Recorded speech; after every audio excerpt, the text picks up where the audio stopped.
आज हम दो चर वाले रैखिक समीकरण का तीसरा भाग पढ़ रहे हैं।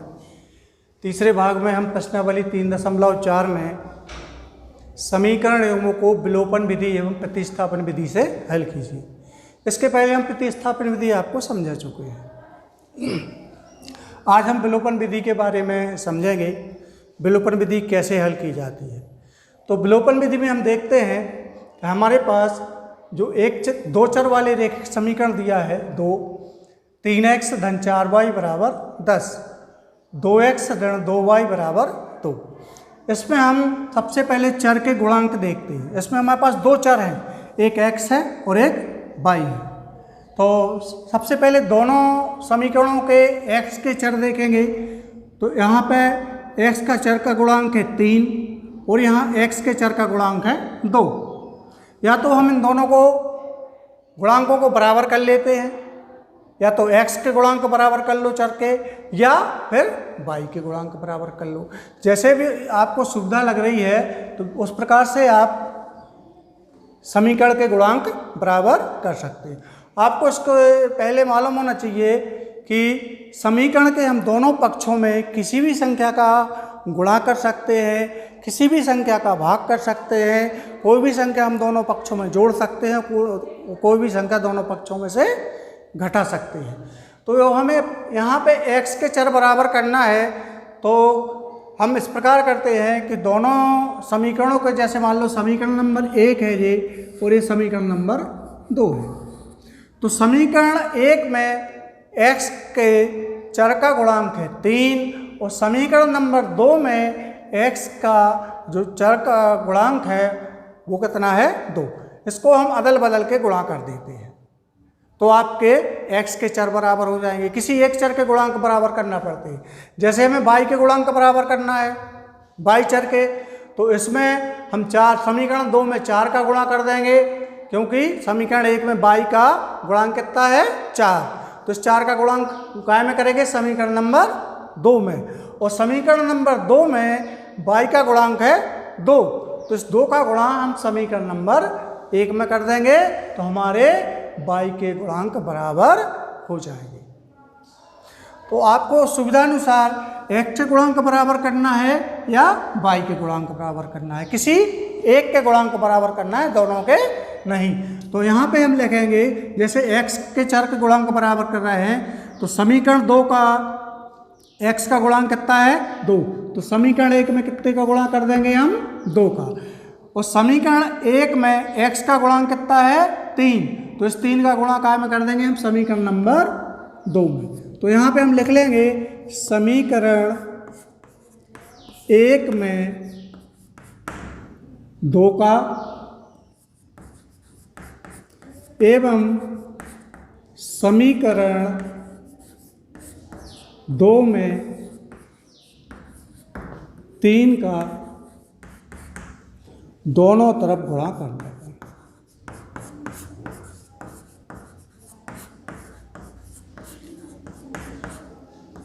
जितने भी पद दिए हैं आपको उन सभी में गुणा करेंगे आप। समीकरण 1 में तो कितने पद हैं 1 2 3, तो तीनों पदों में क्या गुणा करना है आपको 2 का। गुणा करके देखते हैं, 3 दूनी 6x धन 4 दूनी 8y बराबर 10 दूनी 20।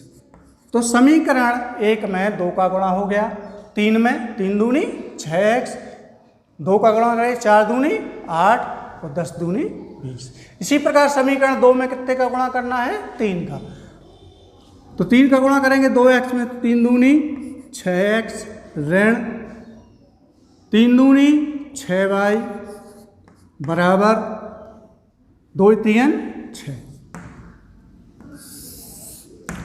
अब आपको देखना है, आपने जिस चर के गुणांक बराबर किए हैं उसके चिन्ह, अगर दोनों चिन्ह समान हैं तो हम लिखेंगे यहाँ पे घटाने पर। अगर इसके दोनों चिन्ह असमान है, एक धन का है और एक ऋण का है, तब लिखते हैं हम जोड़ने पर, और जोड़ने पर चिन्ह नहीं बदलते, घटाने पर नीचे वाले समीकरण के चिन्ह बदल जाएंगे। जैसे 6x काय का है धन का है, तो ऋण का हो जाएगा। 6 बाई काय का है, ऋण का, तो धन का हो जाएगा। 6 काय के हैं, धन के, तो काय के हो जाएंगे, ऋण के हो जाएंगे।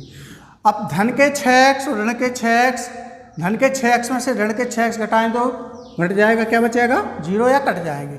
धन के 8y, 8y काय के हैं, धन के। 6y काय के हैं, ये धन के। अब ऋण के नहीं रहे, घटने में चिन्ह बदल गया है, तो धन के 8y और धन के 6y, तो जोड़ेंगे तो 8 और 6 14y, बराबर के नीचे बराबर का चिन्ह। 20 काय के हैं, धन के, और 6 काय के हैं, ऋण के, तो 20 में से 6 घटाएंगे तो कितना बचेगा, 14। अब हमें y का मान निकालना है, तो y बराबर 14 दे वाले, और जो 14 जो गुणा में है वो भाग में पहुंच जाएंगे, तो बटे 14। अब 14 में 14 का भाग देंगे तो 14 एकम 14, 14 एकम 14, 1 बटे 1, मतलब y का मान कितना आ जाएगा अपने पास, एक चर का मान आ गया हमारे पास, y चर का मान आ गया कितना, 1। अब हम इस y का मान समीकरण 1 में रख देंगे या 2 में, किसी में भी रख के x का मान हम ज्ञात कर सकते हैं। तो हम देखते हैं समीकरण 1 में y का मान प्रतिस्थापित करने पर या रखने पर। तो सबसे पहले आप समीकरण 1 लिख लीजिए। समीकरण 1 है 3x धन 4y बराबर 10, 3x धन 4y बराबर 10, और ये y का मान कितना है, 1। तो यहाँ ये 4 गुणित y है, तो मान रख देंगे 3 गुणित x धन 4 गुणित y का मान कितना आया, 1। तो अपन ने y का मान प्रतिस्थापित कर दिया यहाँ पे कितना, 1 बराबर 10। तो 3x धन 4 का 1 में गुणा किया तो 4 एकम 4 बराबर 10। अब धन 4 को पक्षांतर कर देंगे उस तरफ, तो 3x बराबर 10 ऋण 4, तो 3x बराबर 10 में से 4 घटाएंगे कितने बचेंगे, 6, तो x बराबर 6, और जो 3 गुणा में है दूसरी तरफ भाग में जाएंगे तो बटे 3, 3 एकम 3, 3 दूनी 6, 2 बटे 1 का मतलब x का मान आ गया 2, और y का मान आ गया आपका 1। दोनों चरों के मान आपको प्राप्त हो गए। अब आपके मान सही हैं या गलत हैं, इसकी जांच करने के लिए अपन उत्तर की जांच भी कर सकते हैं।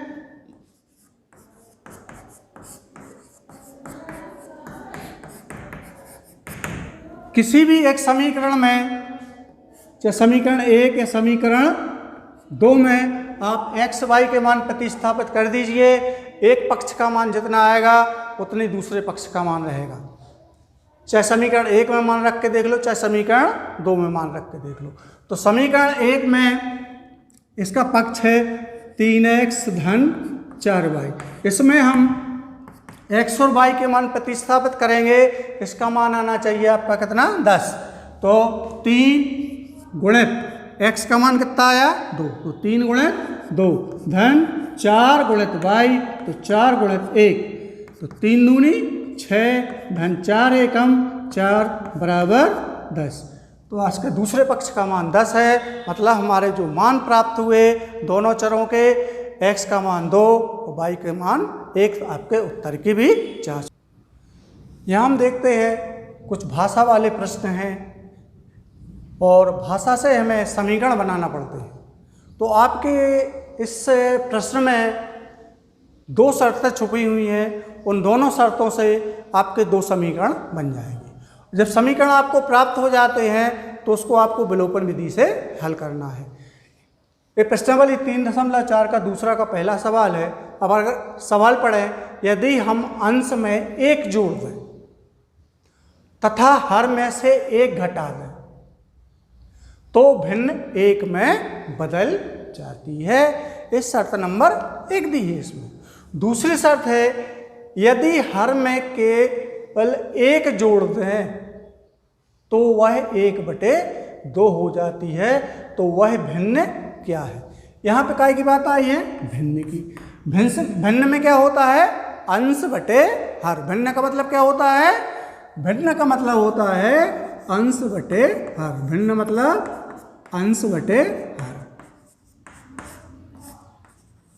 तो यहाँ पे हमें अंश नहीं मालूम है अज्ञात संख्या है और हर भी अज्ञात संख्या है। तो हम यहाँ पे मान लेते हैं कि माना भिन्न का अंश x और माना भिन्न का अंश बराबर x और भिन्न का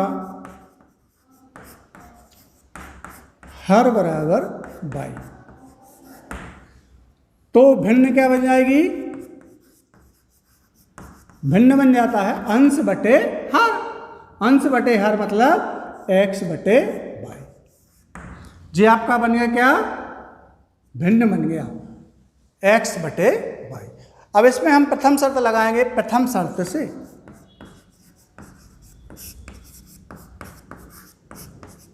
तो सबसे पहले हम भिन्न लिखेंगे यहाँ पे x बटे y। इसमें प्रथम शर्त लगाएंगे। क्या लिखा है? यदि हम अंश में एक जोड़ दें तो अंश क्या है? x। इसमें हमने क्या क्या जोड़ दिया? एक जोड़ दिया।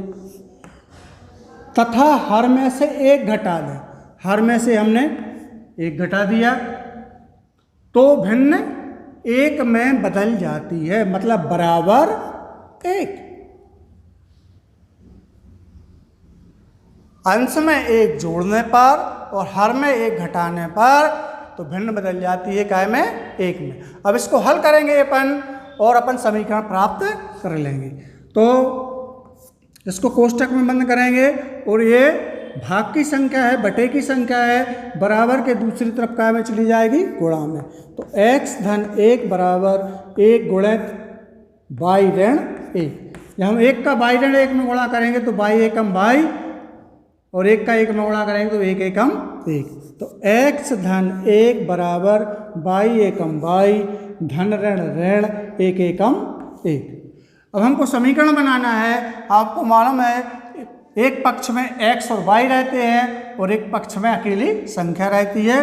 तो यहाँ से हम x को पक्षांतर नहीं करेंगे और यहाँ से दूसरी तरफ हम ऋण 1 को पक्षांतर नहीं करेंगे। ये जो का त्यों लिख दिया। यहाँ पे धन y है, इसको पक्षांतर करके इस तरफ लाएंगे तो ऋण के y, और धन 1 इस तरफ है उसको उस तरफ ले जाएंगे तो ऋण का 1। अब x ऋण y बराबर ऋण 1 और ऋण 1 तो कितने हो जाएंगे? ऋण के 2। ये हमारा बन गया समीकरण नंबर 1। इसी प्रकार हम समीकरण नंबर 2 ज्ञात करेंगे। 2 ज्ञात होगा आपकी दूसरी शर्त से।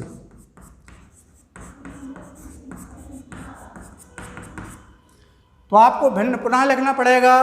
भिन्न क्या है आपका? x बटे y।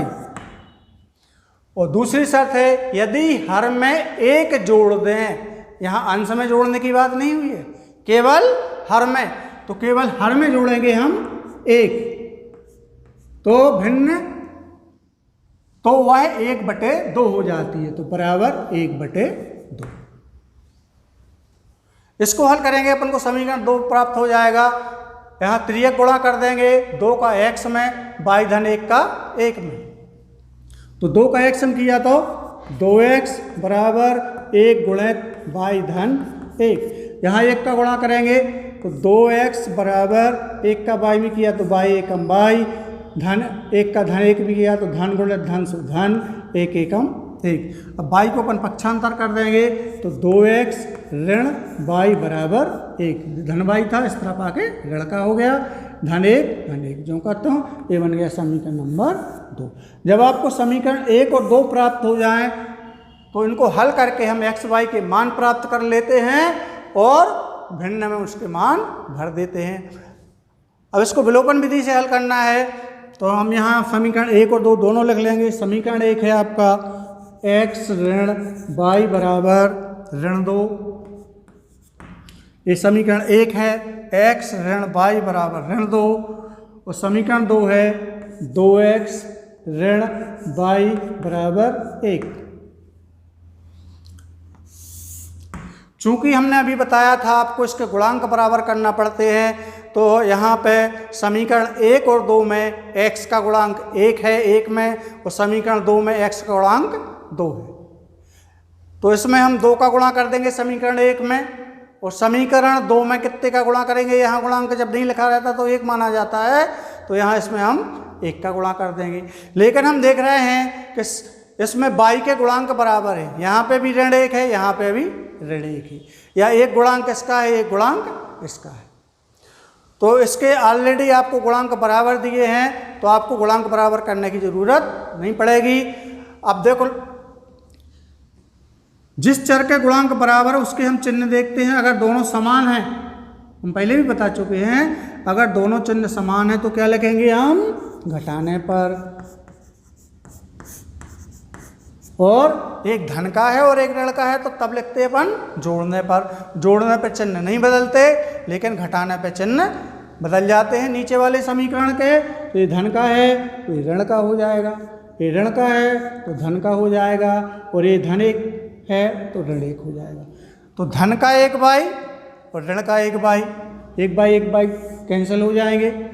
अब यहाँ देख रहे हैं धन का 1x और ऋण के 2x, तो 1x में से 2x घटाएंगे तो क्या बचेगा आपका? ऋण का x, और ऋण के 2 और ये ऋण का 1 तो ऋण के 3, दोनों तरफ से ऋण ऋण कैंसिल हो जाएगा, तो x का मान आ जाएगा 3।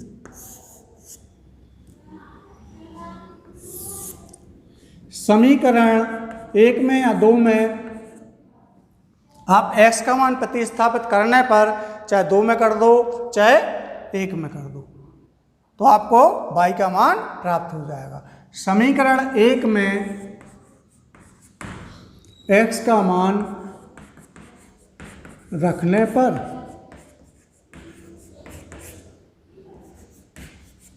तो समीकरण 1 है आपका x ऋण y बराबर ऋण 2, और x का मान क्या है आपका? 3।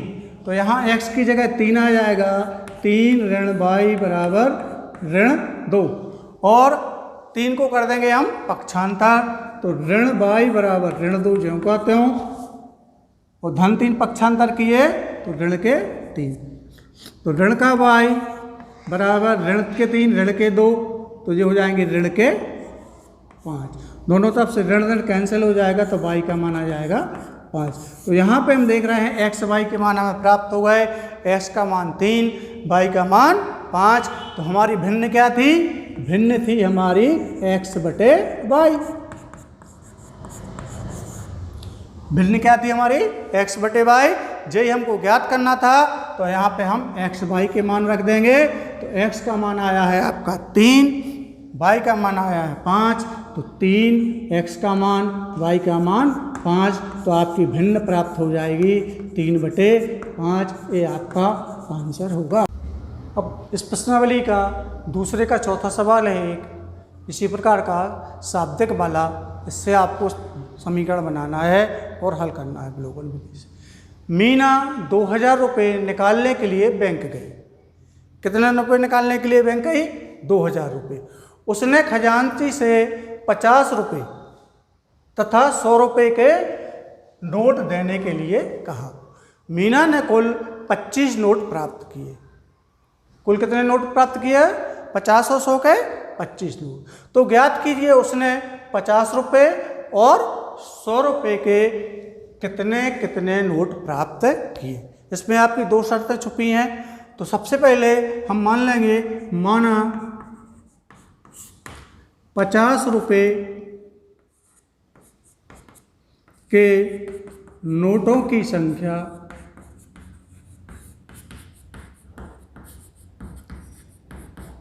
x थी और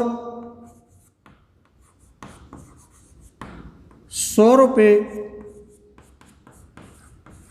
के नोटों की संख्या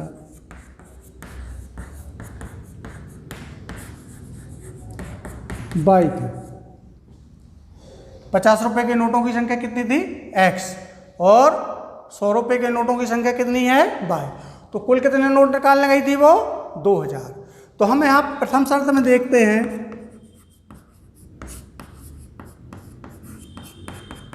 ₹50 और 100 रुपये के नोट अगर हम मिला दें तो कितने रुपए चाहिए उसको? 2000।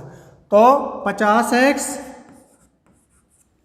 क्योंकि 50 रुपये के नोटों की संख्या x है। मान लो उसने कुछ नोट प्राप्त किए 50 के, तो 50 गुणित x धन 100 गुणित y मतलब 100y, y के नोट बराबर कितने हैं ये 2000।